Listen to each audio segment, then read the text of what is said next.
Fans of James Gunn's The Suicide Squad were surely excited with last week's release of nearly 3 more hours worth of content focused on John Cena's Peacemaker character.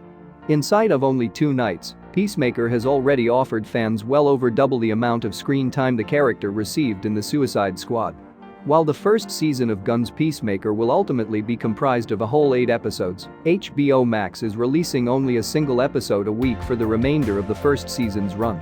Episode 4, The Choad Less Traveled, features some of the biggest reveals in the series so far, with more insight into Peacemaker's origin story, interesting directions for White Dragon, Robert Patrick, and Vigilante, Freddie Stroma, the shocking exposure of Murn, Chukwudi Iwuji, as a butterfly, and so much more. Here's a quick explainer about where this episode leaves things at the end of the series' 4th hour. Towards the end of episode 4, Peacemaker has a heart-to-heart with Harcourt, Jennifer Holland, in the same bar where the two not-so-accidentally rendezvoused in episode 1. After noting that Leota, Danielle Brooks, seems well aware of his difficult upbringing, Peacemaker inquires about his file. While she is initially reluctant to discuss it with him, Harcourt eventually admits that Peacemaker's file says that White Dragon trained him to kill from a very young age and that Peacemaker was involved in his own brother's mysterious death. Peacemaker is clearly disturbed that his friends have such intimate knowledge of one of his worst memories. Returning home, Peacemaker lights up a bong, which he even shares with Goth the Butterfly, and dances while House of Pain by Faster Pussycat, via YouTube, plays in his trailer. Sadly, the music appears to be a limited comfort to the emotionally scarred superhero. A series of flashbacks show a mullet-wearing White Dragon forcing a young Peacemaker to kill a man tied to a chair. As Peacemaker also remembers killing Rick Flag, Joel Kinnaman, in the Suicide Squad, he collapses to the ground, where Eagly and Goff study him. Here, he mourns the loss of his brother many decades earlier.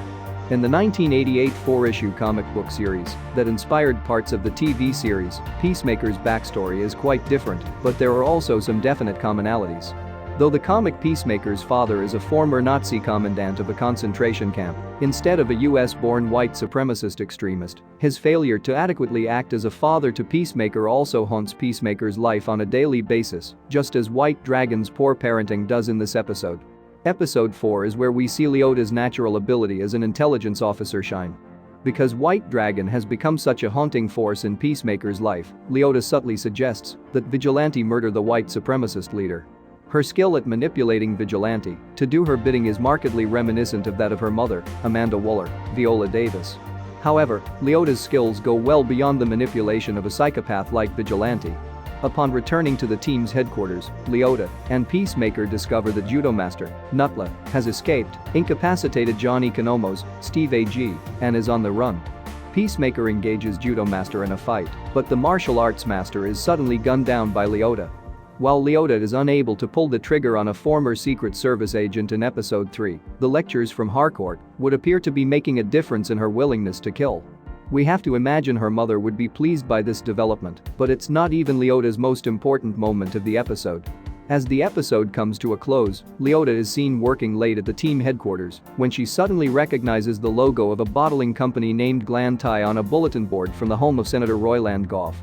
Searching through the contents of Annie Sterfossen's purse, she finds an access card for the same business, surely a discovery that will help the team in their mission. While Leota has repeatedly shown a reluctance to dedicate her life to the dangerous world of clandestine operations, she certainly seems capable of excelling at the job. Just as Leota's mother says in the pilot episode, spy work appears to be her God-given, natural talent. Thanks for watching.